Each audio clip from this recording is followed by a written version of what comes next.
어, 조금 전에 교수님이 소개해 주신 대로 제가 이 강원대학교에 재작년, 작년, 금년 해가지고 3년 연속으로 오고 있기 때문에 그 혹시 여기 계신 학생분들 중에서 아마 내용을 들은 것도 있을 수도 있어요. 그래도 한번 들으시는 것도 괜찮을 것 같고, 제가 조금 애를 써가지고 한 절반 정도는 작년 했던 내용이 좀 들어올 거고, 또 나머지 절반 정도는 최근에 또 변화가 워낙 많아가지고 그 부분을 같이 좀 소개를 하려고 합니다. 여러분, 이 사진 미국에 배우는데 다 아나요? 아니면 모르나요? 아는 사람 있어요? 스팅이라는 영화의 주인공으로 나왔던 굉장히 유명한 그 미남 배우로 유명했었는데, 어, 로버트 러드퍼드인데 이 사람이 늙어갑니다. 그죠? 그래서 그 로버트 러드퍼드가 지금 한 70, 한 4, 5 됐는데 젊었을 때는 제가 굉장히 좋아했던 그 배우예요. 근데 늙어가는 건 어쩔 수가 없고, 그러면 이제 우리가 늙어가는데 어떻게 하면은 좀 덜 늙고 건강하게 늙을 수 있는 건가? 그게 우리의 관점이 아닌가 그렇게 생각이 됩니다. 이 그림을 보시면은 다 예쁘죠, 그죠? 근데 사실은 30대, 40대예요. 이영애 씨는 벌써 40대 후반, 40대 중반 넘어가는 그런 이 배우인데도 굉장히 젊어 보이죠, 그죠? 그런 거 하면은 이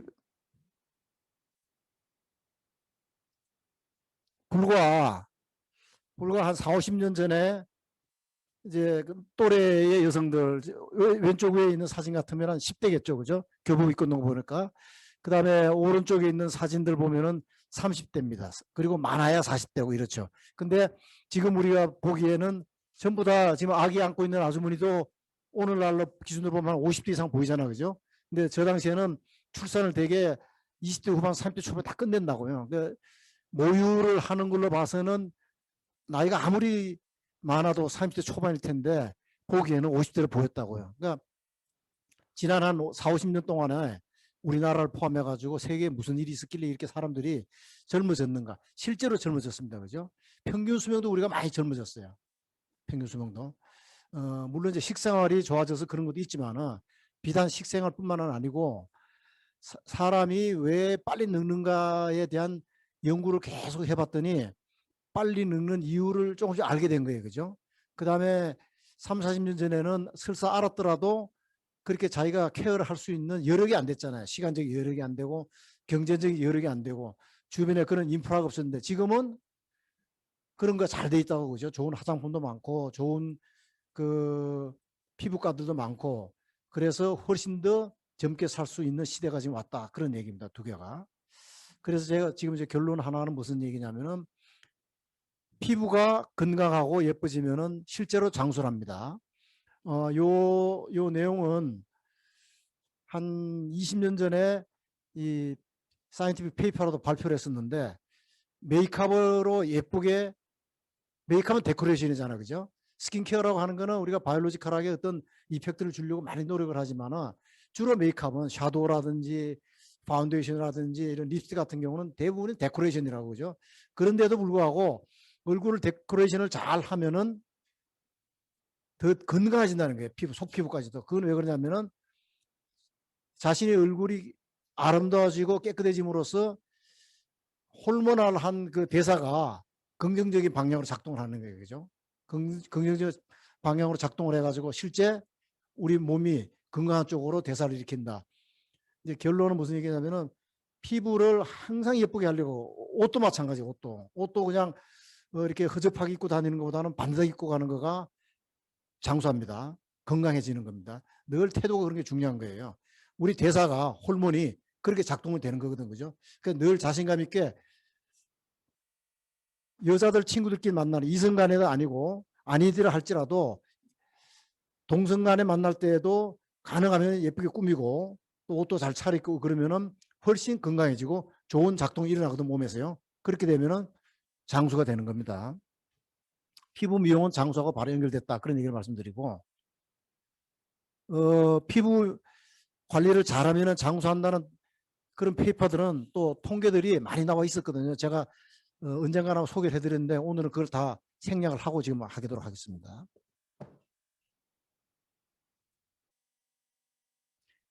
보시는 사진 보면 이 사진은 그냥 가발 하나만 씌웠을 뿐인데 왼쪽에 있는 분보다 오른쪽에 있는 부분이 훨씬 젊게 보이죠, 그죠? 그래서 이 얘기입니다. 왼쪽처럼 다니는 동일인 인물이긴 하지만 생활하시는 분하고 오른쪽에 꾸며가지고 생활하는 분은 오른쪽에 꾸미는 분이 훨씬 건강한 거예요. 피지컬하게. 얼굴뿐만이 아니고 실제로 자신감이 생기고 아까 앞에서 얘기한 대로 호르몬 이 작동들이 바뀌기 때문에 더 상세하게는 사이토카인이라고 하는 것들 또 우리 생체 반응에 효소 반응들이 많이 일어나는데 그런 반응들이 훨씬 더 긍정적으로 면으로 가기 때문에 잘 꾸미면은 실제 건강해지고 장수하는 겁니다. 그래서 잘 꾸민다는 게 굉장히 중요합니다. 화장품을 통해서 잘 꾸미고 옷을 통해서 잘 꾸미고 가능하면 잘 꾸미고 반사히 꾸미는 게 좋아요. 그게 그리 건강해집니다. 태도도 걷는 모습조차도 당당히 걷는 게 좋고 이 그림은 뭐냐면은 지금 우리가 콜게이트 치약 이마트나 가면은 많이 우리 사도 쓰고 있잖아, 그죠? 국내 치약도 있지만은 치약이라고 하는 거가 약 130년 전에 콜게이트라는 회사에서 처음으로 지상에 나와요. 지구에요. 그전에는 치약 같은 게 없었어요. 지금의 우리가 치약이 너무도 해프게 당연히 있는 것처럼 생각되지만 130년 전에는 치약이라는 게 없었다고요. 콜게이트라고 하는 거가 130년 전에 처음으로 이제 만들어냈고 오른쪽 위에 보면은 저는 염색약 같은 거가 한 110년 전에 나옵니다. 또 헤어무스 같은 거가 110년 전쯤에 나와요. 110년 전쯤에. 그걸 만드는 회사가 이제 로레알이라는 회사가 만들어냈고 그 밑에 오른쪽 하단에 보면은 마스카라가 한 70년, 75년 전에 지구상에 처음으로 나옵니다. 그때는 없었거든요. 또 왼쪽 제일 위에 보면 비누가 이제 보이는데 비누가 원래 있었던 게 아니고 옛날에는 잿물이라고 그래서 아마 여러분들 말로만 들어봤을 거예요. 그죠? 지금도 잿물을 일부 씁니다. 볏짚 같은 걸 태워가지고서 나온 잿물이 강한 알칼리거든. 그죠? 그 잿물을 가지고 솥을 닦고 뭐 이렇게 녹그릇 같은 거 닦고 옛날에 유기그릇 닦고 그랬었다고요. 우리 할머니, 우리 어머니 시대 때에는 그게 이제 비누 대용을 했는데 저게 비누가 150년 전에 만들어지는 거예요. 그래서 제가 무슨 말씀 드리냐면은 저렇게 치약을 최초로 만들어낸 콜게이트가 지금도 세계 시장에서 치약 1등입니다. 염색약하고 무스를 만드는 로레알이라고 하는 화장품 회사가 지금도 세계에서 화장품 회사 1등이에요. 그러니까 처음으로 어떤 인류의 삶의 질을 개선하는 데에 혁신적인 상품이 만들어지면은 그 어드밴테이지는 굉장히 많이 주어지는 거거든요. 짧아도 수십 년, 긴 거는 100년 이상 이렇게 간다. 그런 걸 하나 우리가 알 수가 있고 또 하나가 뭐냐면은 왜 저 때에 저렇게 드라마틱한 좋은 상품들이 많이 나왔느냐. 혁신적이잖아. 그죠? 굉장히. 저게 1700년도에 시작해가지고 1800년도, 1900년도까지 간 산업혁명의 끝자락에 이런 것들이 나와요. 산업혁명이 일으키면서 영국에서 일어난 것들이.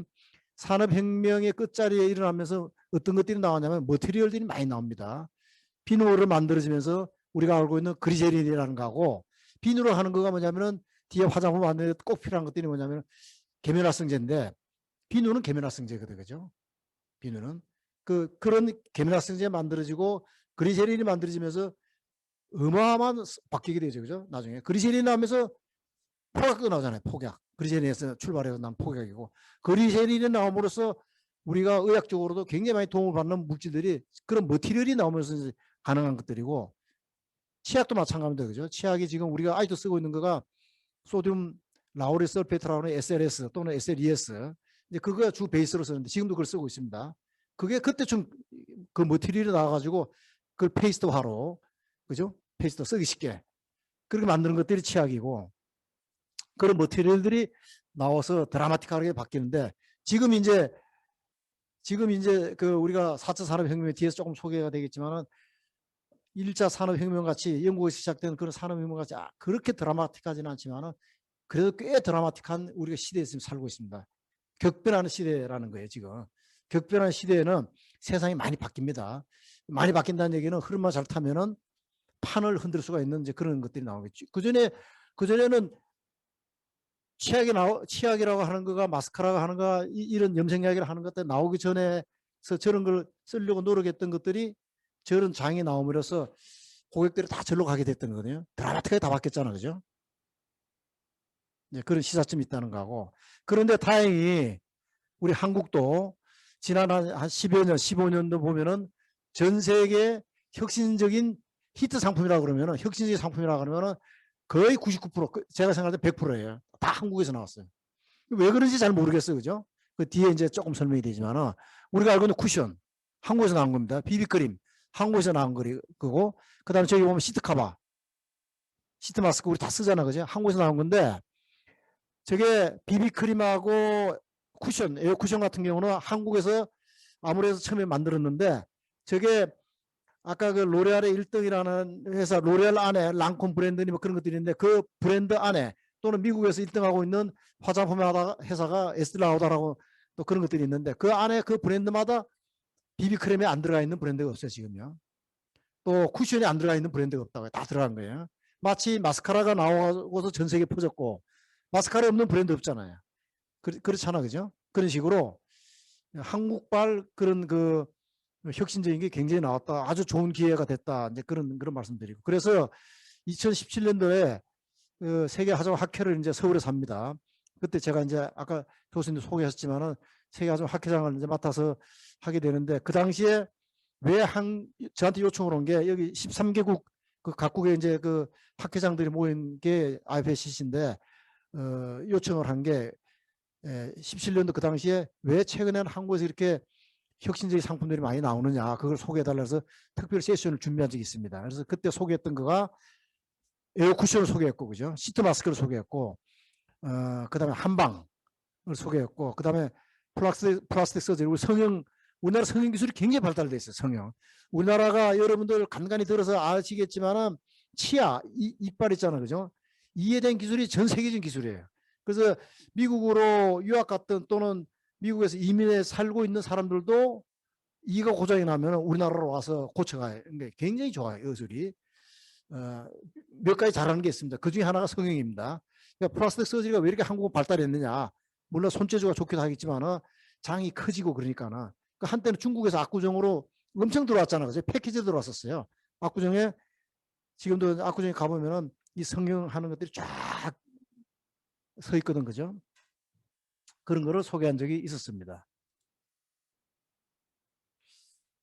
이 사진은 이제 앞으로 지금 여러분들은 그 피부 관점에서 보면은 지금 정점을 지나고 있거든요. 지나고 있습니다. 가장 피부가 건강한 나이가 18세에서 20세예요. 그때가 이제 가장 그 피부 상태로만 봐서는 건강한데, 이게 이제 그 뒤로부터는 노화가 일어나기 시작을 합니다. 이제 여기 지금 이제 나이 많으신 분의 사진을 찍은 건데, 이게 서울대 피부과에서 피부과가 아모레하고 이제 연구를 하면서 나온 사진 한 장 제가 그냥 들고 온 건데, 이 사진을 몇 번 보여줬는데, 보면은 우리가 느낄 수 있는 거가, 햇빛에 노출되면은 피부가 금방 노화되는 걸 알 수가 있잖아요. 그죠? 그러니까 햇빛으로부터 가능한 피부를 노출을 과하게 안 시켜야 되겠다. 그게 첫 번째입니다. 그죠? 지금부터 피부 관리하는 요령이, 남자도 똑같은 겁니다. 앞에 제가 말씀드렸잖아요. 연예인들 피부, 예를 들어서 연예인을 들고 나온 건데, 피부가 깨끗하면은 실제로 피부만 깨끗한 게 아니고 몸이 건강한 거예요. 그 다음에 장수한다고 제가 분명히 말씀드렸잖아요. 그죠? 그러니까 피부가 안 상하게 해야 됩니다. 피부는 자외선에 의해서 상하고, 피부는 건조해지면 상해요. 두 개가 제일 큽니다. 여기 사진에서 보면은 옷을 덮이는 데는 보습이, 수분이 덜 나가거든요, 우리 몸에서. 보습이라 하는 건 우리 몸에 있는 수분이 날아가는 걸 막는 걸 보습이라고 얘기하는 거고, 그 다음에 옷으로 덮어놓으면 자외선에 노출되는 이 찬스가 줄어들기 때문에 노화가 지연되는 겁니다. 피부 노화가요. 피부는 그리고 외적인 요인에 의해서도 노화가 진행되지만은 내 몸 자신의 병리적인 상태가 피부로 그대로 연결되는 거예요. 그대로. 그래서 40대 되면은 자기 얼굴에 대해서 책임을 진다, 그런 얘기를 하잖아요. 피부가 우리 장기하고 표면에 붙어 있는 거예요, 실제는. 이 피부를 보면은 피부하고 그다음에 입술을 통해서 목구멍을 통해 가지고 이렇게, 그죠? 식도를 통해서 한 평면으로 다 연결되어 있는 거예요. 그러니까 우리 내시경을 찍을 수 있는 거잖아요. 중간에 가림막이 하나도 없어요. 연결되어 있는 게 이렇게. 그다음에 위장으로 해가지고 소장, 그다음에 대장, 항문 이렇게 빠져나가는 거예요. 다 통째로 연결되어 있는 거예요, 그죠? 그래서 찔러가지고 이렇게 하면은 입으로부터 한 번에 뽑아낼 수 있는 거예요. 한 편이 연결돼 있죠, 그죠? 그러니까 장기에 어디가 고장이 나면은,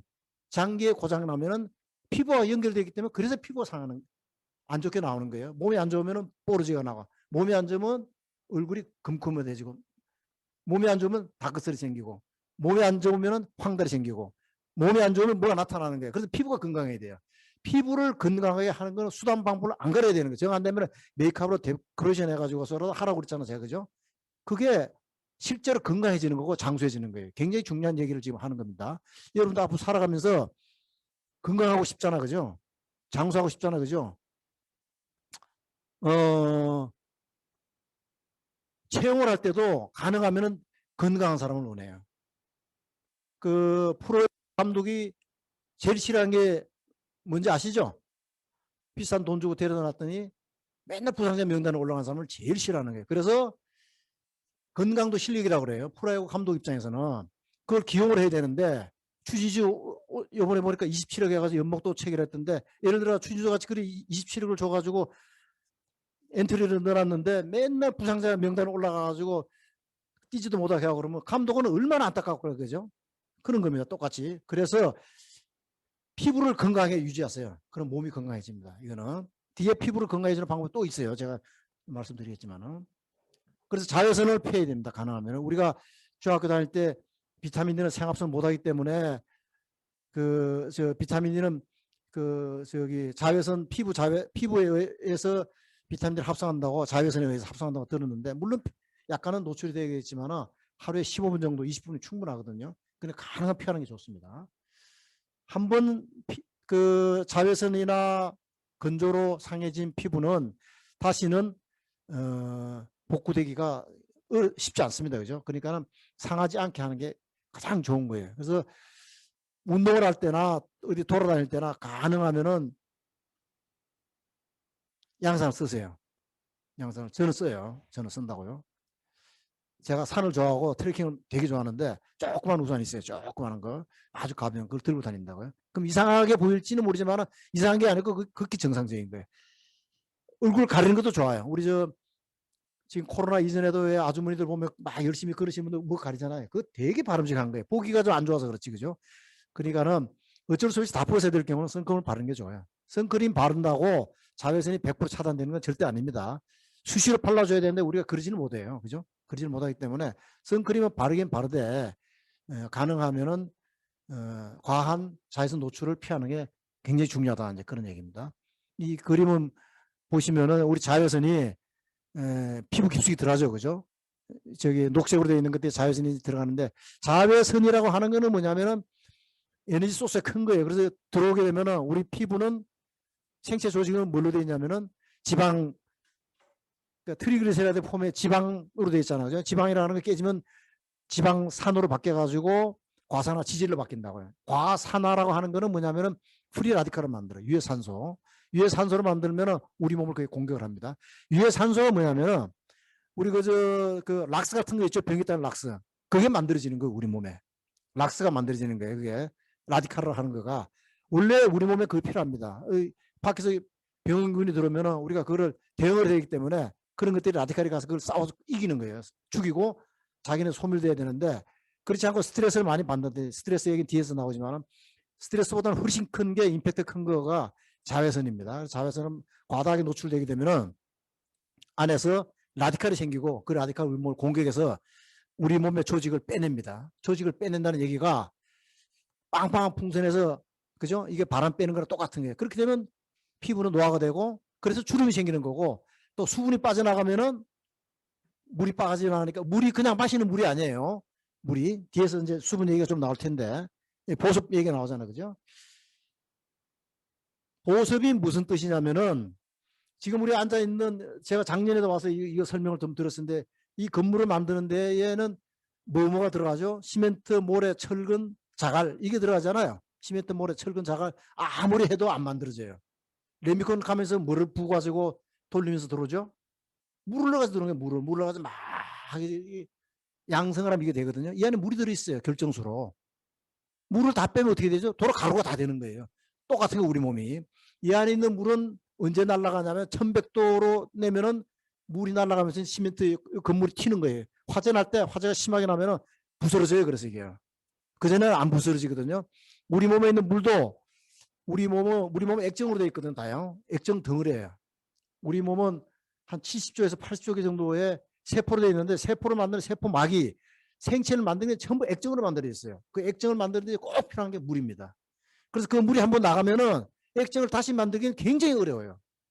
그 액정이라는 거는 우리 여기 저기 스마트폰에도 액정이 들어있잖아. 이 액정은 똑같은 거예요. 이거는 전기적인 걸로 그 만들어지는 거고, 우리 몸은 라이오트로피라고 그러죠. 조성에 의해 가지고 액정이 만들어지기도 하고 안 만들어지기도 그렇게 되는 거거든요. 그런 액정으로 유지돼야 돼요. 우리 몸은. 우리 몸은 액정 덩어리, 액정 자체예요. 한 번 잊으면 안 됩니다. 그래서 수분을 피부가 건조하지 않게 만드는 게 굉장히 중요해요. 건조하지 않게. 앞에 설명드린 이런 거예요. 그래서 수분이 빠져나오고 그렇게 되면 저렇게 바람 빠진 풍선처럼 피부가 얇아집니다. 피부가. 나이가 많아지면 피부가 얇아져요. 그래서 할머니들 때려 밀면 안 돼요. 할아버지들 때려 밀면 안 돼요. 밀 게 없어요. 밀면 어떻게 되면 피부가 데미지를 받아요.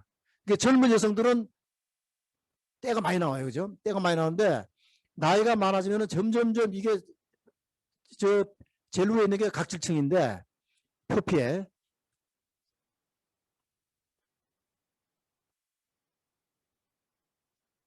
여기까지 요 위에가 이게 표피거든요. 그 위에서 이게 각질이고 여기를 각질층이라고 하는데 이 층들이 이 층이 한 24개 정도 되어 있거든요. 24개, 100개. 정상적인 경우. 그래서 스카치 테이프를 가지고 실험실에서 이 띄면 한 겹씩 떨어져 나와요. 그 24개를 좀 띄게 나면은 피가 나오거든요.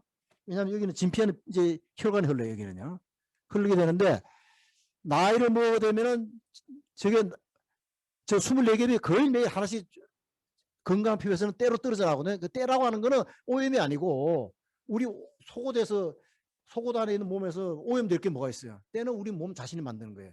그래서 젊은 사람들은 때가 잘 나와요. 그게 건강한 피부예요. 근데 나이 먹으면 때가 잘 안 나와요. 왜냐하면 저게 자꾸 새살이 올라와줘야 되는데 올라오질 않아요. 우리 몸에 약 한 250개 정도 장기가 있거든요. 피부도 장기에 하나의 장기고 여러분 줄기세포 얘기 많이 들으셨을 텐데 이게 줄기세포, 피부 줄기세포. 이게 줄기세포. 줄기세포는 뭐냐면은 저게 자라가면서 어떤 거는 케라티노사이트로 만들어지고 어떤 랑게란스 세포로 만들어지고 이렇게 여러 가지로 상황에 따라서 만들어지는 그게 줄기세포잖아요. 줄기세포는 뜻이 그런 건데 나이를 먹어가면은 저게 잘 안 만들어지기 때문에 그래서 때를 많이 뺏기면 안 돼요. 그래서 추위를 많이 타는 거예요. 나이 드시면 여성분들이 피하지만 굉장히 두꺼워요. 그래서 피부가 탄력이 있는 거예요. 그게 좋은 거예요. 그래서 남자보다 좋기 때문에 여성들은 특히 젊은 여성들은 한겨울에 스타킹만 입고 다녀도 바이올로지컬하게 전혀 문제가 없어요. 남자 그렇게 하면은 병 생깁니다. 남자는 구조적으로 그렇게 되게 없어요. 피부가 얇기 때문에 그런 거예요. 나이 먹으면 피부가 점점 얇아지기 때문에 피부가 두꺼울 때 그걸 관리를 잘해야 되고 피부가 얇아지지 않도록 노력하는 거가 피부 노화를 막는 겁니다. 앞에 제가 쭉 설명드린 시멘트 우리 피부도 똑같이 생겼어요. 이게 벽돌이고 이게 시멘트예요. 시멘트인데 이 시멘트를 만드는 게 이렇게 이 조청이거든 이게요. 이게 조청이에요. 이게 레신이 될 수도 있고 세라마이드도 될 수 있고 어떤 콜레스테롤 될 수 있고 이 조청 같은 거가 이거 물이 들으면 여기 물 때문에 결자가 쫙 만들어진다는 얘기예요. 지금 날아가면은 복가기가 그래서 어렵다. 제가 조금 빨리 하겠습니다. 그래서 이렇게 화장품인데 화장품도 그래서 여러분들 오늘 아침에 바르고 나온 영양크림 같은 거 액정으로 만들어져 있어요. 그래야지만이 피부와 구조가 가장 좋거든. 그래야지만이 피부에 보습 성분이 날아가는 걸 최대한 막아주는 겁니다. 혈행 촉진도 굉장히 중요해요. 혈행 촉진 그죠? 예, 우리가 이제 우리 몸에는 대사를 일으키는 관이 파이프가 두 가지가 종류가 있는데 하나는 혈관이 있고 하나는 림프관이 있어요. 혈관이라 하는 거는 산소하고 영양분을 공급받아 가지고 우리 대사를 하죠. 그죠? 대사라 하는 거는 먹고 싸는 걸 대사라고 그러는 거예요. 그죠? 대사를 해가지고 노폐물이 어디로 빠져나가냐면은 림프관을 통해서 빠져나가는 거예요. 그래서 상수 역할을 하는 거가 혈관이고 하수 역할을 하는 건 림프관인데 그게 대사가 잘 돼야지 정상적으로 돌아가는데 나이를 먹게 되면은 아까 얘기한 20세를 넘어가게 되면 대사가 느려집니다. 그죠? 정상적으로 안 되는 게 안 되기 때문에 그걸 한마디로 얘기하면 혈행인데 혈행을 잘 촉진하는 거가 피부 노화를 막는 것 중에 또 하나다. 네, 그렇게 말씀드리는 겁니다. 그래서 혈행을 촉진 잘 하려고 여러 가지 항산화 물질이라든지 이런 걸 씁니다. 그죠? 여기 이제 그림에 보면은 인삼도 나오고 녹차도 나오고 이게 뭐죠? 올리브도 나오고 콩도 나오고 석류, 이제 포도 이런 거 나오잖아요. 그래서 이런 거에 우리 몸에 좀 폴리피놀이라는 항산화 물질 이게 많이 들어 있습니다. 거의 대부분의 식물은 이게 다 가지고 있어요. 그래서 식물 성분을 많이 쓴다 하는 얘기고, 이런 것들이 항산화 물질은 조금 이제 이거 배우신 분도 알겠지만은 이게 이중결합이 콘주게이트 돼 있는 거, 하나씩 건너서 쭉 돼 있는 거, 이제 그런 것들이 폴리페놀인데, 그게 공기 중에서 산소랑 쉽게 산소 공급을 받아가서 산패가 되거든요. 그래서 그걸 막기 위한 노력들이 이제 많이 논문이나 특허나 이런 거 된다, 이제 그 장표를 보여주는 거고. WHO에 보면은 건강이란 정의가 이렇게 돼 있어요. 병에 걸리지 않은 상태를 건강이라고 그러는 게 아니고, 육체적으로, 정신적으로, 사회적으로 웰빙인 상태를 건강이라고 그래요. WHO 정의가 그렇게 돼 있어요. 그러니까 육체적으로, 정신적으로, 사회적으로 웰빙이라고 하기가 사실 안 쉬운데, 그러니까 화장품이 할 역할이 굉장히 많습니다. 그죠? 근데 인터넷이 이게 크게 발달되면서 이게 오른쪽에 있는 모양은 건강한 삶이고 왼쪽에 있는 게 병든 삶, 약 먹고 있고 그렇게 되는 건데, 중간에 그레이저는 뭐냐면은 약은 안 먹고 병은 아닌데 내 몸에 대해서 불만인 사람이에요. 예를 들어서 조금 뚱뚱한다든지, 그죠? 예를 들어서 좀 처졌다든지, 그죠? 예를 들어서 뭐 몸 비례가 좀 마음에 안 맞다든지, 예를 들어 가지고 주근깨가 많다든지, 얼굴이 까무잡잡하다든지, 머리 숱이 작다든지, 이런 사람들은 다 불만이잖아요. 그래서 이걸 고치려고 병 아니에요, 그죠? 압구정동에 가서 성형수 받은 사람 병 아니라고. 병적인 사람도 물론 조금 있죠, 그죠? 그렇지만 대부분의 병이 안 돼도 턱을 깎잖아요. 그 고통이 얼마나 커요. 돈도 엄청 많이 들잖아요. 그게 왜 그러냐면은 이 그레이존이 여기에 있는 사람들이 불만이기 때문에. 이 그레이존은 뭐냐면은 돈을 지불해가지고 내 몸의 상태를 바꾸려고 노력하는 그 층을 통칭해서 얘기하는 건데, SNS가 들어오면서 눈높이들이 다 전지현이나 고소영이나 장동건이 다 높아졌어요. 옛날에는 동네 10명 중에서 상위 한 5번째 이상만 우회만 들어가면 충분히 행복하게 만족하게 당당하게 잘 사는데, 지금은 안 돼요. 그렇게 지금은 전부 다, 그죠? 손예진처럼 돼야 되고 그렇잖아요, 그죠? 현빈이처럼 원하고 원빈처럼 원하고 다 그러거든요. 그러니까는 충분히 잘생긴데도 압구정으로 가는 거예요. 충분히 지금 키도 크고 턱표도 나름하고 가름하고 이런데도 그런데 또 깎으려고 그러다가 또 실패한 사람도 있어요. 오히려 그런 사람도 있지만 사실 바람직하지는 않겠지만 이 그레이층이 커지고 있다는 것은 뭐냐면은 화장품 산업이 굉장히 발달할 가능성이 많고, 화장품뿐만 아니라 미에 대해서 다시 돌아오지만은 피부를 건강하게 하고 외모에 자신 있게 되면 장수합니다. 그건 대사가 그렇게 되게 돼 있어요. 우리 몸이 원래 그렇게 되게 돼 있어요. 우리 몸에 대해서 자격지심 갖고 좀 맨날 모자라고 그러면 나처럼 체념을 해가지고서 내면 세계를 키워야 돼요. 그 도인이 돼야 되는 건데, 그죠? 그렇지 않고 사회생활 활동 열심히 하려고 그러면 당당한 사람이 오래 사는 거예요. 그거는. 화장품이 이렇게 구성이 됩니다. 제가 이제 요거 하나 이제 조금 하고 뒤에 여러분들한테 그 취업이라든지 이런 부분을 좀 설명할 부분이 좀 있기 때문에, 그 화장품을 하시는 분들은 이제 이런 원리들을 제가 많이 강조를 하는데, 하늘이 왜 파라냐? 하늘에 파란 물감 뿌리는 거 아니잖아요. 파란 공기 뿌리는 거 아니잖아, 그죠? 바다가 왜 파란가? 이제 그런 원리를 잘 알면은 좋은 메이크업을 만들 기회가 많습니다. 저런 원리들을 깊숙하게 알아야 되고, 맥주 맥주 거품하고 사이다 거품하고 다르죠. 사이다는 금방 없어져요. 툭툭 했다가, 사이다도 탄산 들어가 있고 맥주도 탄산 들어가 있어요. 탄산 가스 때문에 이 나는 거는 맞는데, 왜 맥주는 저게 오래 가는 건가? 화장품 하는 원리가 저 안에 들어있어요. 저 안에 이 호프라고 하는 호프 중에 계면활성제가 물하고 오히려 섞는 거잖아, 그죠? 그런 게 들어가 있는 거예요. 그 다음에 우리가 이제 생활 속에서 들어있는 거긴 하지만은, 냉장고에서 물을 꺼냈어요. 사도 꽤 가장 맛있습니다. 맥주고 물이고 뭐고. 사도 때 가장 밀도가 높아요. 물의 밀도가. 사도보다 더 내려가면은, 영하로 내려가면 밀도가 커집니다. 오히려 밀도가 커져서 맛이 덜해지는 거예요. 같은 사도물하고 사이다 사도물하고 먹으면 어떤 게 더 시원하죠? 사이다가 더 시원하잖아요. 우리가 경험적으로 알고 있잖아요. 물도 시원하지만 사이다가 훨씬 시원하다고요. 그렇잖아요, 그죠? 술 좋아하는 사람은 맥주가 더 시원하고. 그게 뭐냐면은 탄산가스가 우리 몸에서 여기 마사지를 해. 마이크로 블라드 서큘레이션을 하는데, 일본 말로 맥으로. 그래서 맥으로 화장품이 나왔어요. 이게 탄산을 잘 이용해가지고, 그럼 시원하게 혈행 촉진하는 거예요. 그게 혈행을 촉진하는 게 시원하게 느껴지는 거, 이제 그런 겁니다. 혈행을 촉진하면 피부가 상태가 좋아진다고 그랬죠, 제가 아까. 그렇잖아, 그죠? 여러 가지 방법이 있어요. 혈행을 촉진하는 거는. 알코올만 우리 피부에 발라도 혈행 촉진돼요. 그게 알코올이 그런 작용을 합니다. 시트 마스크를 바르면은, 붙이고 있으면은 한 10분이나 15분 있다 마르잖아요. 마를 때 피부를 당기죠, 이게. 그게 혈액을 촉진하는 작용을 하는 거예요. 시트 마스크를 쓰면은 그래서 피부가 실제로 많이 좋아져요. 그런 가능성이 많다는 거. 그 다음에 제가 자외선이 되게 안 좋으니 피하라고 그랬는데, 우리가 가을 되면 단풍이 이제 그 생기잖아, 그죠? 뭐 은행잎도 단풍이 다 단풍이 드는데, 신입사원 면접에서 제가 이걸 자주 물어봤더니 요즘은 인터넷에서 이게 막 돌아다녀요. 이 문제 돌아다니는데, 나무가 여름에는 녹색이었던 거가 가을 되면 왜 단풍이 드느냐 하면은, 동물은 피하면 됩니다, 그죠? 자외선 해오는 거예요, 무조건. 이득되는 점도 있지만은 당장은 피해를 보는 거예요. 그 동물은 피하는데 사람은 피할 수가 있는데 식물은 못 피하잖아요.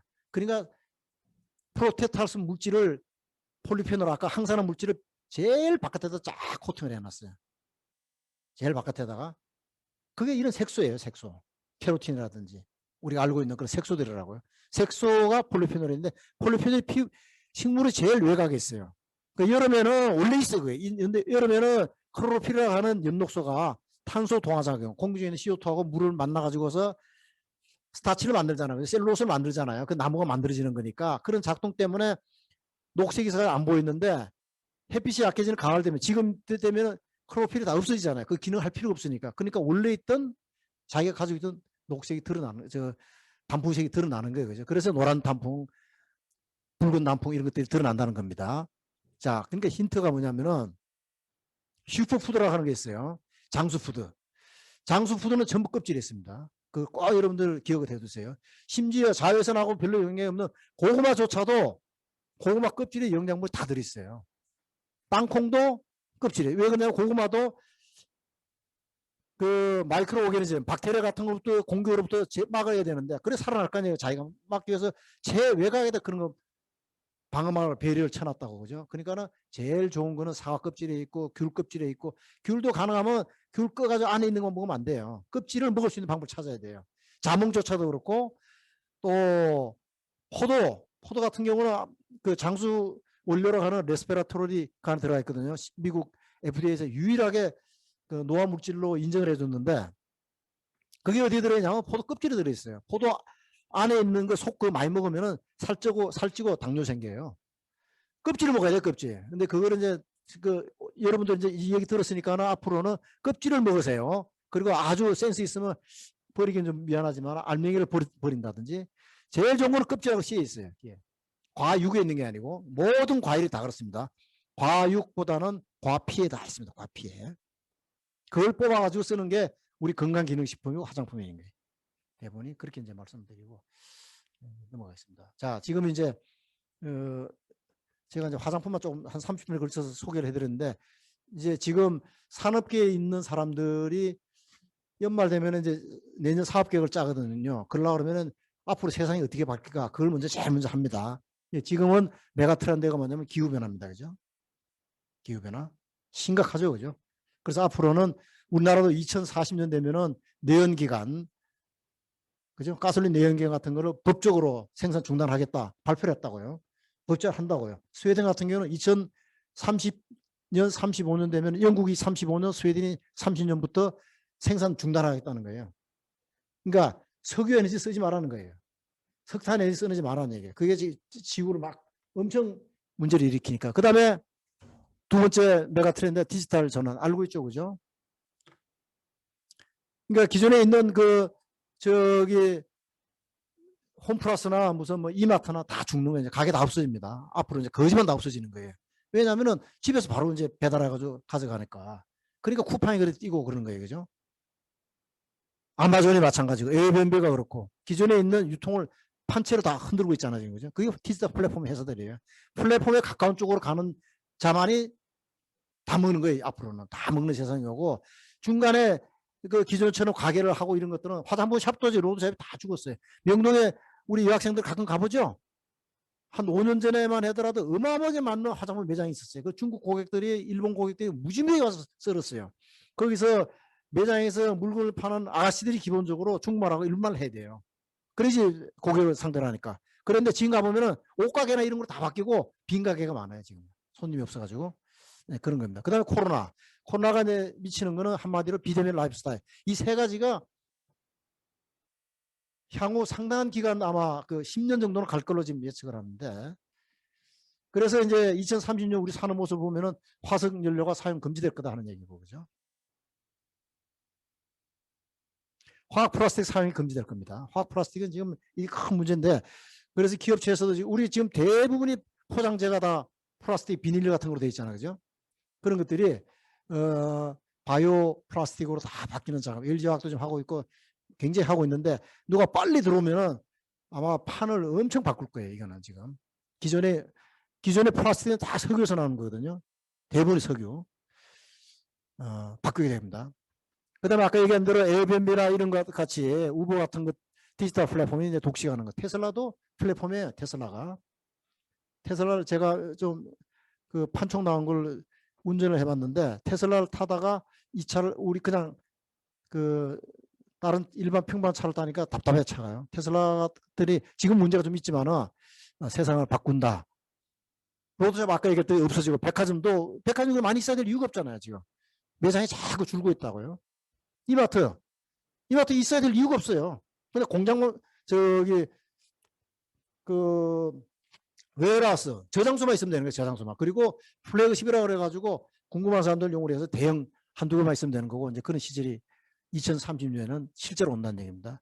무슨 얘기냐면은 누군가는 만들고 누군가는 소비를 하잖아요. 그래서 만드는 사람이 소비자한테다 직송하는 시대가 온다는 얘기고, 그 다음에 뒤에 쭉 보면 이제 면역에 대해서 역시 신경 많이 쓰고, 그 다음에 스마트팜 여러분 얘기 많이 들으셨을 텐데, 제가 다니고 있는 회사도 스마트팜 연구를 많이 하는데, 동네마다 이제 앞으로는 스마트팜이 만들어질 가능성이 많아요. 지금은 산지에서 만들어진 농산물이 가정으로 직접 이제 배달하려고 하는 것들도 준비를 하고 있거든요.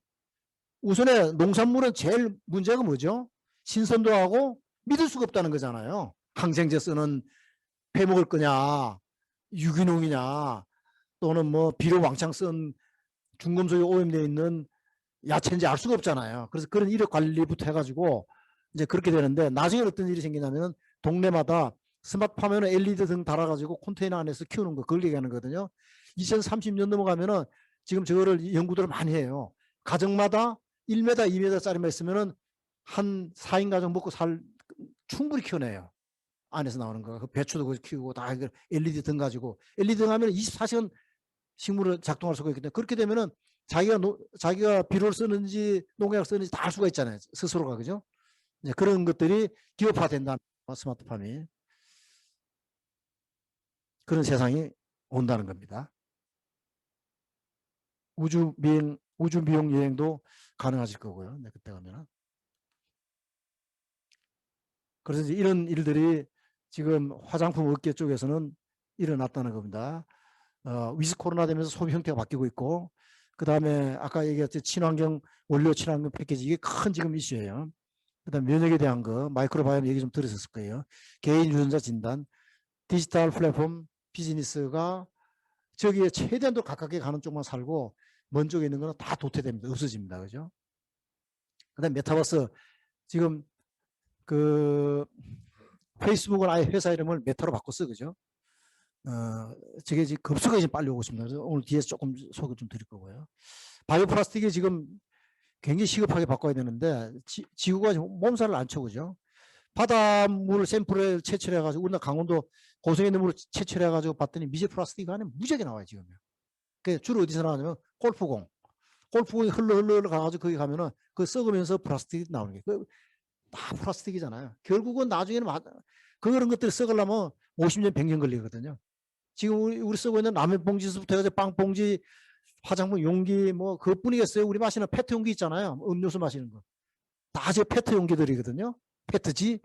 그다음에 우리 쓰고 있는 간장, 된장 용기, 폴리에틸렌, PP 그런 용기거든요. 그게 안 썩어요. 100년 지나야 돼요. 100년. 그 지구상에 계속 쌓이고 있거든요. 그 저게 이제 지구가 한계에 지금 온 것 같아요. 그래서 저걸 빨리 하지 않으면은 모르겠는데, 누군가 저걸 빨리 하면은 지금 하고 있거든요. 많이 하고 있어요, 지금요. 나무에서도 하고 있고, 나노셀룰로스 가지고도 하고 있고, 바이오 플라스틱을 하고 있고, 누군가 빨리 하면 판을 바꾼다, 그런 뜻입니다. 많이 연구를 하고 있고, 마이크로바이옴이라고 하는 거는 여러분들 기억하는 분도 있을 텐데, 클린턴 대통령이 대통령 때 한 15년 전에 개놈 프로젝트 해가지고 제놈 프로젝트죠. 그죠? 인간 유전자 2만 3천 개를 발표를 했잖아요. 무상으로. 사실 그때 돈을 어마어마하게 비싸게 받아도 되는 거지만은 했는 그거 발표하고 나면은 인류가 이제 질병으로도 자유로워지나 했더니 끄떡도 진전이 없잖아요. 하나도. 보니까는 그게 아니고 그거보다 100배나 영향이 더 많은 어떤 정보체들이 우리 몸에서 돌고 있더라. 그래서 대표적인 게 요즘 유산균 많이 팔리는 게 우리 면역의 70%는 어디서 만든다? 장기. 장의 균이 총칭해서 균이고 유전체에 전부 다예요. 균의 분포가 어떻게 되느냐에 따라 가지고서 장이 좋으면 면역이 좋은 거예요. 굉장히 중요한 개념입니다, 이게. 이제 그걸 얘기하는 거가 마이크로바이옴이에요. 균의 분포에 따라 가지고. 그래서 마이크로바이옴을 이용해 가지고 저걸 잘 규명해서 신약도 만들고 건강기능식품도 만들고 그런 연구들을 많이 하고 있습니다.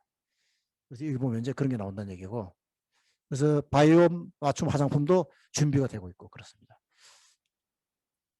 유전체. 지금은 저도 제가 한번 했거든요.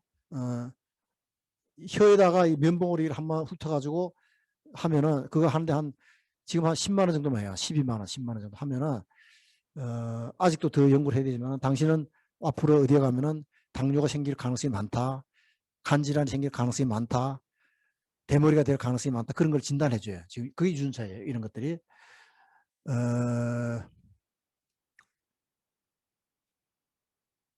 그러면 미리 이제 선행적으로 대비를 할 수 있게 되죠. 그죠? 네, 그런 겁니다. 이거는 이제 화장품에 대한 거지만은 건강에 관련된 진단 회사들이 많이 생기고 있습니다. 이거는 무슨 얘기냐면은 생산하고 궁극적으로는 생산하고 소비자만 남는 거예요. 중간에 없어지는 거고. 지금 테슬라니 뭐니 전부 다 중간을 움직이는 거거든요. 중간을 판 완전 바뀌는 그런 혁신들이 일어나가지고 우버니 뭐 에어비앤비니 쿠팡이니 배민이니 다 여기서 나와 있는 거잖아요. 지금 자기들이 물건 만드는 건 없어요. 그지 이렇게 해가지고 갖다 주는 방법을 드라마틱하게 효율적으로 이제 해주는 거가 플랫폼인데 앞으로는 그게 아니고 제조자가 직접 그냥 바로 해주는 이제 그런 걸 하기 위해서 이런 많이 준비들 하고 있다. 이게 플랫폼이 되는 거죠. 메타버스 여러분들 얘기 많이 들었을 텐데 메타버스에는 네 가지가 있어요. 증강현실, 가상현실, 혼합현실, 확장현실 이렇게 많이 들었을 거예요. 그중에서 특히 혼합현실하고 확장현실에서는 화장품에 관련된 그런 것들이 응용 가능성이 많기 때문에 예를 들어 지금 그 부티라고 하는 이런 회사들이 스타트업으로 막 생겼어요.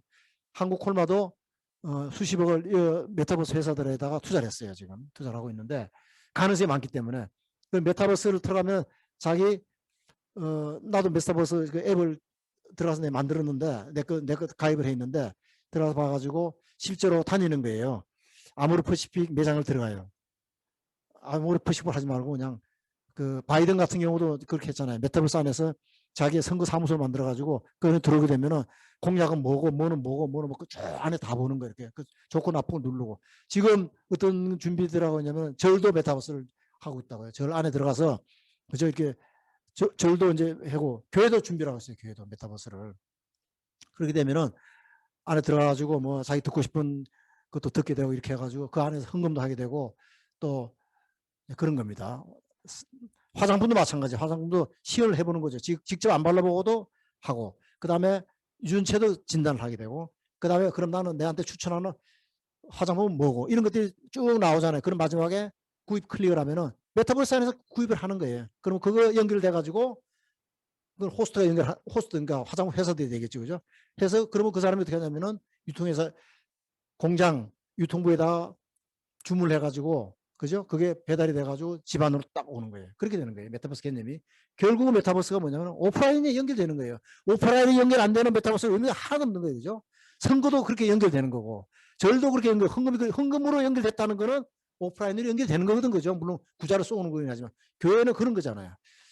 다 그런 겁니다. 그래서 메타버스는 생각보다 빨리 올 것 같고 포텐셜이 굉장히 크다. 네, 그렇게 진단을 하고 있습니다. 물론 이 중에 스타트업들 중에서는 이제 뭐 완성도가 낮은 것들은 지금 막 생기고 투자를 많이 받고 있거든요. 받고 있는데 도태될 것들도 많이 나옵니다. 그렇지만은 상당 부분은 성공할 거고 버추얼 투라 이거는 뭐 옷 같은 것도 이렇게 하잖아, 그죠? 메이크업을 이렇게 찍어보는 거예요.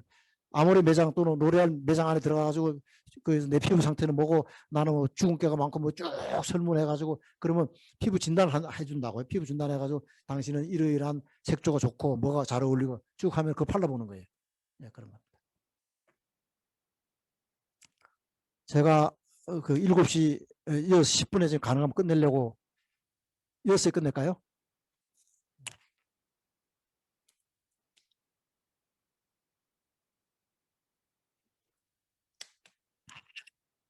이제 지금은 그 화장품 산업을 잊어버리시고 일반적으로 우선에 당장은 이제 무슨 얘기를 좀 해드리려고 그러냐면 그 면접에 대한 요령, 면접은 삼성전자도 그렇고 현대차도 그렇고 한국콜마도 그렇고 아모레퍼시픽도 그렇고 질문은 똑같아요. 지금 다 면접을 하잖아요. 서류 전형과 면접을 하는데 면접에서 물어보는 거는 뭐를 물어보냐면은 이 사람이 사회적으로 얼마나 건강한가. 그 인성을 보는 게 인성. 인간의 됨됨이. 인성이라고 하는 거를 여러분이 많이 들었는데 그게 구체적으로 뭔지 잘 안 잡히죠. 그게 구체적으로 얘기하면 사회적으로 얼마나 건강한가 그걸 물어보는 거예요. 건널목을 건널 때 신호를 잘 지키는 건가. 담배꽁초를 잘 안 버리는 사람하고 안 버리는 사람하고 침을 함부로 뱉는 사람하고 안 뱉는 사람하고 나이 먹은 할머니가 물 건너가는데 막대하는 사람하고 그렇지 않은 사람하고 배려를 하는 사람하고 사회적으로 어떤 사람이 건강해요? 사회적으로 건강한 사람이 회생을 잘해요. 그러면 이렇게 생각한다고요. 내 신입사원들한테도 그런 얘기를 자주 얘기를 하는데 아니 회사에서 내 월급 받고 받은 만큼 회사를 열심히 해주면 될 거 아니냐. 그래 히트 상황 안 되고 그러면 될 거 아니냐. 밖에 나가서 내 개팔 치든지 말고 그 상관없지 않느냐. 절대로 그렇게 될 수가 없어요. 사람이. 그 이율적으로 두 가지 삶을 살 수가 없다니까 사람이요. 밖에서 엉망인 사람은 안에서도 그걸 억누르고 있을 뿐이지 기회만 되면 엉망이에요. 무슨 얘기 아시겠죠? 그죠? 사회적으로 건강한 사람은 일에 대한 개념이 서요. 일을 내가 왜 하는가를 일이라고 하는 거에 대해서 숭고하게 자꾸 만들어요. 숭고하게. 일이라고 하는 건 뭐냐면은 일자리 창출이에요. 일이라고 하는 거가. 일을 해가지고 회사가 성장을 하잖아요. 성장을 하면 일자리가 만들어지는 거예요. 지금 우리나라에서 제일 애국자가 뭐냐면 일자리 창출이에요. 우리나라뿐만 아니라 전 세계적으로 필요한 게 일자리 창출이잖아요. 그죠? 그래서 일자리 창출을 하는 내가 하는 행위가 히트 상품 만들고 고객들이 좋아하고 그다음에 외국에 있는 경쟁사들하고 중국에 더 많이 우리께 더 많이 판다 그러면은 일자리 많이 받으니까 그거보다 애국자 없잖아요. 국회의원들 말 많이 하고 정치인들 말 많이 한다고 그거 애국자예요. 그거 아니잖아요. 일자리 많이 만들어야 돼 지금은요. 그러니까 내가 직장생활 하는 거가 얼마나 숭고한 일이냐. 나는 애국자다. 그런 개념이 서게 되면은 자기가 내가 생각하는 일에 대한 프레임이 바뀌는 거예요. 그죠? 바뀌게 되면은 하루 8시간 일하는 거가 힘들지 않고 재밌게 되는 거예요. 그 일이라고 하는 걸 그렇게 생각해야 돼요. 일을 통해 가지고서 상품이나 서비스를 인류에 봉사하니까는 인류의 삶의 질을 좋게 하는데 인류애가 하나 있는 거고 그죠? 그 다음에 하나가 일자리 창출이라는 애국적인 게 항상 받쳐 있는 거예요. 그 두 개만 딱 잘 생각하면은 그죠? 일의 개념이 바뀌는 거고 그 다음에 혹시라도 틈이 있을 때 미안합니다. 근데 좀 이따 전화 드릴게요. 그 혹시라도 그 생각을 미처 못했으면은 그걸 몸에 배게 하세요. 사회적으로 건강한 사람. 그래서 기업에서 최종적으로 리크루팅을 하는 결정자는 1시간만 여러분하고 같이 타면은 쓸 사람 안 쓸 사람 다 곤란해요. 점심만 먹으러 같이 가보잖아요. 그럼 보면 다 알아요. 인성이 어떤지를. 우리가 인성을 배웠는데 인성이라고 하는 거 너무 어렵게 배웠잖아요. 인성을. 그게 아니고 간단한 거예요. 사회적으로 얼마나 건강을 보는 거예요. 일회용 컵 하나 들고 다니는 사람도 그걸 보고서 알 수가 있어요. 일회용 컵을 다 써야지 쓸 수밖에 없잖아요. 지금요. 그런데 안 쓰려고 노력하는 사람은 인성이 굉장히 좋은 사람이에요. 지구를 그 사람이잖아요. 내가 회사에서 내 잔소리를 해 가끔. 공개적으로 안 하지만 야, 그 플라스틱 컵 하나 스타벅스에서 커피 먹느라고 5천 원 주고 먹는데 컵 없애려면은 수백만이 들어요. 수백만 원이. 그거 100년 동안 걸려서 없애려고 그러면 수백 년이 걸리는 거예요. 그게. 근데 그런 생각이 있는 사람하고 없는 사람하고 다르죠? 그런 생각 있는 사람이 회사에서 생활하는 거하고 그런 생각 없이 썩는 거 나 모르겠고 나만 편리하면 되니까 내가 당당하게 5천 원 주고 그거 먹고 이 빨대라고 그러나 뭐라 그러나 그것도 플라스틱으로 다 돼 있잖아요. 그거 버리고 그것도 자리나 분리수거해서 버리지 몰라. 그냥 어디 가다가 귀찮으니까 아무 데나. 이건 청소하는 사람이 버릴 수가 있는데 사회적으로 건강한 사람이 아니죠. 그죠? 그런 사람이 절대로 들어와서 회사 생활을 잘 못해요.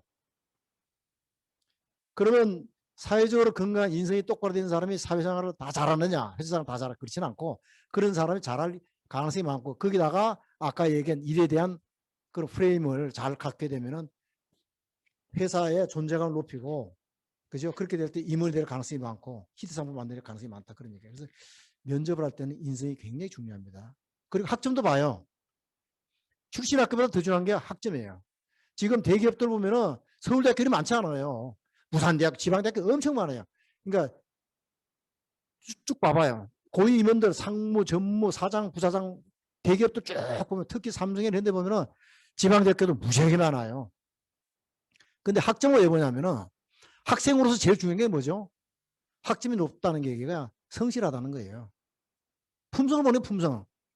그죠? 그 혹시 여러분들이 학점이 많이 낮다. 학점이 많이 나서 불리하다. 창업의 길로 나가는 것도 방법이에요. 돌파구를 찾을 수 있어요. 창업을. 창업도 돌파구가 돼요. 내 창업 오늘 시간 짧아서 설명 안 하는데 학점이 예를 들어서 4.5 만점에 3.5 이상은 무조건 돼야 돼요. 안 되면은 성실하지 않았다고 보는 거죠. 일반적으로. 학교 캐리큘럼이 뭐 이렇게 140, 뭐 130대는 그런 두뇌를 요구하지 않잖아요. 성실만 하면 다 쫓아간다고. 그렇게 돼 있어요, 구조가. 그래서 면접할 때 그런 참고를 하시라는 얘기고. 창업 성공하려면은 이거 사람이 좋아할 상품 만들면 돼요. 서비스 개발하는 거고. 사람이 좋아할 상품 서비스를 만들어야 돼요. 얘기가 너무 길기 때문에. 자, 회사하고 사회 성공하려면은 회사나 사회에서 성공하려고 그러면은 여러분들이 이제 졸업을 해가지고 결국은 취직을 하거나 진학을 하거나 그렇더라도 사회에서 자기한테 주어진 임무를 해야 되잖아요. 일을 해야 돼, 일을. 그게 뭐가 됐든지 간에 교수가 됐든지 뭐가 됐든지 해야 되잖아요. 여태까지는 사회에서 만들어진 재화를 꿈을 받고 자기가 해왔잖아요. 암암리 그러는 거예요, 여러분들이. 근데 이제는 결국은 사회 기여를 해야 될 텐데, 막상 나가보면 여러분들 스스로 혼자서 사회에 기여할 수 있는 게 별로 없어요. 회사에서도 할 게 별로 없어요. 뭐를 통해서 하냐면 전부 협업이에요, 협업. 동료들, 부하들, 타 팀들, 타 부서 사람들, 타사 사람들, 협력업체 사람들, 고객들 하고의 협력에 의해서 다 일어나는 거예요, 협력. 협력 없이 독불장군들 하는 경우가 없어요. 스티브 잡스조차도 협력을 한 거예요. 스티브 잡스가 그나마 가장 대표적으로 혼자 한글로 알려져 있지만 그거 아니에요. 훔쳤잖아요, 기술. 그죠? 훔쳤다는 게 결국 협력이에요, 협력. 그 아이디어 들었다. 그 대신 열정이 굉장히 강했죠. 그죠? 독불장군식으로 열정이 강했는데 협력을 이끌려고 그러면 어떻게 되죠? 협력을 이끌려고 그러면 사람들이 나를 좋아해야 돼요. 나를. 그래서 여러분들은 사회생활, 직장생활 성공하려면 사람들이 나를 좋아하게 만드는 게 굉장히 중요합니다. 사람들이 나를 좋아하게 만드는 그게 핵심이에요. 사회생활, 직장생활에서 성공하려면 사람들이 나를 좋아하게 만들어야 되는데 누가 나를 좋아하나요? 안 좋아하지? 장동건 같이 고소영 같이 전쟁 같이 잘생긴 사람들 물론 이제 그거는 호감도 좋겠죠. 그죠? 근데 한두 번 만나가지고 두세 번 만나가지고 보니까 저 사람 만나고 헤어질 때는 뭔가 손해보는 것 같아. 뭔가 기분 나쁘고 찝찝해. 그러면 그다음부터 안 만나게 되죠. 그렇잖아요. 그러니까 저 사람 만나면 뭔가 나는 이익 보는 것 같아. 저 사람 믿을만해. 저 사람 만나고 헤어지면 뭔가 기분이 좋아. 그런 사람을 좋아하잖아요. 그런 사람을. 그러니까 어떻게 되냐면은 방법은 나를 좋아하게 만들려고 그러면 내가 좋아야 돼요. 내가 좋아하는 수밖에 없어요. 진정 좋아야 돼요. 진정. 안 사귀든지 사귀려면 좋아야 돼요. 근데 회사는 내가 자를 수가 없잖아요. 마음에 안 든다고. 내가 소속되어 있는 커뮤니티에서 얘는 배척하고 누구는 하고 그거 할 수가 없잖아요. 그렇잖아요. 그죠? 회사 들어오는 어떤 커뮤니티 동아리나 들어오면은 마음에 드는 사람 안 드는 사람이 있다고요. 근데 다 좋아야 돼. 다. 물론 마음에 안 드는 사람이 있을 수 있지. 그렇지만 이게 좋아하게 만든다는 얘기 그걸 이제 전문적인 말로 쓰면 그 리더십이라고 얘기를 하는 건데 리더십. 그래서 좋아하게 만들려고 그러면 내가 좋아하는 수밖에 없고 내가 좋아를 하려고 그러면 진정성 있게 좋아해야 돼. 내가 하는 일을 좋아해야 되고 동료들을 좋아해야 되고 그죠? 고객을 좋아해야 되고 진짜 좋아해야 돼요. 내가 만드는 상품을 진짜 좋아하는 고객한테 주려고 하는데 겉으로 만들 수 있어요? 공을 썩고 막 잘 만들 거 아니에요. 그렇잖아요. 그죠? 실력이 부족한 건 어쩔 수 없어요. 그건 그 다음 얘기예요. 그거는. 실력이 부족하면 세월이 지나면서 조금씩 우리나라 스마트폰 삼성 1세대 나온 거 여러분 기억해요? 삼성 1세대 핸드폰 나온 거 있었다고요. 애플 나오고 나서 큰일 났다가 만들었는데 너무 엉터리였다고요. 그런데 이렇게 그럭저럭 해놔가지고 지금 이런 세계적인 회사가 된 거 아니에요. 그런 상품 만들어냈잖아요. 그죠? 그러니까 실력은 그 다음 얘기고 우선에는 내 상품에 대한 열과 정성을 다 쏟으려고 그러면은 좋아야 되는 거예요. 상품도 좋아하고. 이게 핵심입니다. 좋아하는 거.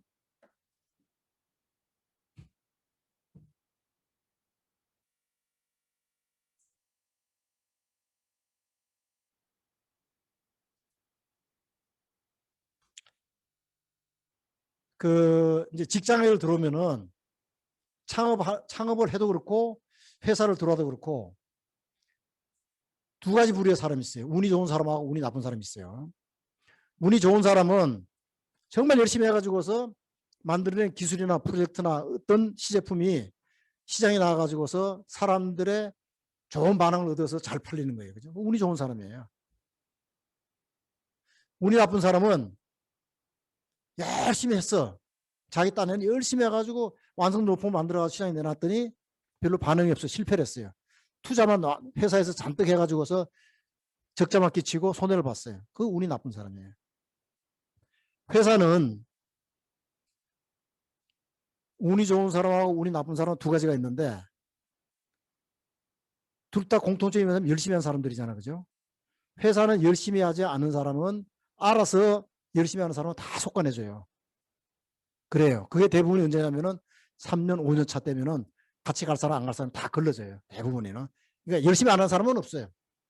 열심히 하는 사람이 없는데 인성이 문제인 사람들은 있어요. 인성이. 아까 얘기한 대로 사회적으로 덜 건강한 사람은 그 사람은 우선에는 어떤 스킬이나 이런 게 있어가지고 어느 정도 직급까지는 올라가는데 임원 되기는 굉장히 어려워요. 인성이 그만큼 중요한 거예요. 임원이 되려면 사람이 따라야 되잖아요. 그래 지 통솔할 거 아니에요. 리더십이 있어야 된다. 그 사람을 누가 좋아해줘야 된다고. 근데 저기 회식하고 나오면서 부장이라는 사람이 침 아무데나 뱉고 담배꽁초 아무데나 버리고 신호 비기고 고함 치고 술 먹고 애들 괴롭히고 그때는 마지못해서 했는데 그 존경스럽게 임원 되는 걸 박수 치겠어요? 임원을 어떻게 시키는 거냐면은 수평 평가를 해요. 그 사람의 어빌리티만 보는 게 아니고 퍼포먼스 보는 게 아니고 주변에 있는 사람, 위아래 있는 사람을 통해 가지고서 제3자가 보는 시각을 물어보는 거예요. 그렇게 결정하는 거예요. 그래야지 협업이 일어나는 거니까. 제일 먼저 중요한 건 그래서 사회적으로 건강한 품성을 여러분들이 갖추세요. 그 다음에 일에 대한 프레임을 잘 잡으세요, 일을. 그게 나중에 조금 더 이제 발전하게 되면 삶에 대한 프레임, 삶에 대한 프레임이 굉장히 중요해요. 삶에 대한 프레임 중에 제일 중요한 건 뭐냐면은 취미생활이에요, 취미생활. 취미생활이 좋은 취미생활이 있는 사람은 잘 살아요. 아주 액티브하게 살고 회사 생활도 잘해요. 회사 생활 잘 못하고 일 짜들 하는 사람은 취미도 흐리멍텅해요. 내 경험적으로 그렇더라니까. 취미가 굉장히 중요한 거예요. 하여튼 그런 거는 제가 다 얘기를 안 하더라도. 그리고 마지막 뭐였죠? 운 좋은 사람이나 운 좋은 사람이든지 또는 운이 나쁜 사람이든지 둘 중 하나에 들어가야 되잖아요. 그러려면 열심히 해야 돼, 일단은 열심히. 되게 성공한 사람들은 집념이 굉장히 강해요. 그래서 여기 이제 나와 있는 대로 스티브 잡스가 대표적이잖아요. 그죠? 집념이. 특히 창업자는 집념, 일에 대한 집념이 편집광이라는 말을 어마어마하게 강해요. 집념이. 내 주위에 한 뭐 100억 정도부터 수조되는 창업을 해가지고 성공한 그 사람들 몇몇을 보면은 좋은 경영을 좋은 학교를 나왔거나 그런 거하고는 전혀 관계없어요. 전혀 관계가 뭐냐면은 일을 성공시키려고 하는 강렬한 뜻이 있는 사람이 성공해요. 딱 그거예요. 내 결론은 그랬다고. 주변에 아무리 봐도 뭐가 답인지를 모르겠어요. 막 술 먹고 막 소리치고 있는 사람도 있어요. 그중에. 술 안 먹고 얌전한 사람도 있어요. 성경 공부 열심히 하는 사람이 있고 다소곳하고 추릴 수가 없어요. 뭐가 좋은 학교 나와서 유학파도 있고 그게 아니고 고등학교에 나온 사람도 있어요. 그 안에. 근데 공통점이 뭔가를 가만히 보니까 성공에 대한 집념이에요. 그 일을 하려고 하는 강한 집념이 있는 사람이 하는 거예요. 그래서 집념이 제일 중요한 거예요. 창업을 딱 해가지고 나는 반드시 성공시키겠다. 집념이 강한 사람이 이긴다는 거고, 그 집념이 강하면은 자기가 하는 일에 대해서 끝없이 고민을 하고 상상을 하고 고민을 하고 상상을 하고 고민을 하고 그런 거예요. 그래서 창업주는 사람 이름하고 사람 얼굴을 제일 잘 기억해요. 그렇잖아, 그죠? 리크루팅부터 다 포함해야 되니까. 근데 종업원들은 그렇지 않아요. 제 이름이 뭐더라 깜빡깜빡. 나부터도 그렇다고. 근데 창업주는 안 그래. 매일 고민하는 거예요, 매일. 그죠? 그 다음에 협업을 잘해야 돼요. 억지로라도. 스타트업들이 처음에 많이 하는 거가 회사 내에 콜라보레이션은 자기가 끌고 나가면 되는 거니까 주로 관이라든지 무슨 뭐 협력업체, 그죠? 하청업체 또는 납품업체 이런 쪽이잖아요. 그러니까 창업자들이 처음에 술 먹은 사람이 조금 유리해요. 처음에는. 술을 먹고, 술을 먹으면 우리나라 사회는 우리나라 사회뿐만 아니에요. 일본도 그렇고 미국도 마찬가지예요. 그러니까 안 되면 밥이라도 먹는 거지. 밥이라도 먹고, 밥이라도 먹고, 밥이라도 먹고. 그러다 보니까 사고도 나고 불법적인 거래도 일어나고. 옛날에 그랬잖아, 그죠? 법을 어기지 않는 한도에서는 네트워킹이 굉장히 중요하다는 거예요. 네트워킹. 그러니까 그 사람이, 그 협력업체가, 그 관이, 그 하청업체가 나를 내 경쟁사보다 좋아하게 만들어야 되는 게 그게 기술이에요. 그게 뭐냐면은 집념이 강하면 그걸 좋게 만들려는 노력이 계속 나오는 거예요. 그리고 결국은 그 리더십으로 나타나고, 리더십은 훈련도 해야 돼요. 본인이 부하들이 나를 좋아하게 만들어야 되잖아요. 그죠? 리더십이 뭐죠? 나하고 내 친구가 우리 5명 있는데 나는 짜장면 먹고 싶은데 친구가 그거 말고 한식집을 가고 싶어요. 나는 짜장면을 제안했고 내 친구는 한식집을 제안했는데 나머지 3사람이 그래 한식집 가자 그러가면 그 사람이 리더십이 있는 거예요. 왜냐하면 그 사람은 나머지 3명의 마음을 알고 있는 거예요. 평소에 제 따라가면 손해를 안 받던 거예요. 평소에 제 따라가면 제가 밥 살 가능성이 많은 거예요. 그런 걸 알잖아, 그죠? 근데 내가 짜장면 먹으라고 그랬더니 우리 마음 몰라주는 거야. 나보고 그럴 거 아니야, 속으로, 그죠? 그리고 저 사람 따라가면 맨날 또 뭐 막판에 가서 뭐 이런 거예요. 었다는 거예요. 그런 좋지 않은 경험이 있으니까는 쫓아가는 거 아니에요. 그게 리더십이에요. 밥 먹으러 가자 그럴 때 음식 종류 다를 때 나를 쫓아오는 사람이 그 리더십 있는 거예요. 술 먹으러 가자 어디로 갈 때 오늘은 저기 소맥으로 할까? 아니야 오늘은 저기 뭐 사케 먹으러 가자. 뭐 그 할 수가 있잖아요. 제안이 다를 수가 있다고. 그때 제안하는 사람이 누구를 쫓아가느냐가 그게 리더십인 거예요. 딴 거 아니에요. 그러니까 리더십 핵심이 뭐냐면 나를 좋아하게 만드는 거예요. 나를 좋아하게. 나를 좋아하게 만들려면 술 한 번 얻어먹으면 2번 사야 돼요. 늘 손해봐야 돼요. 그게 10배 돼서 굴러서 와요, 나중에.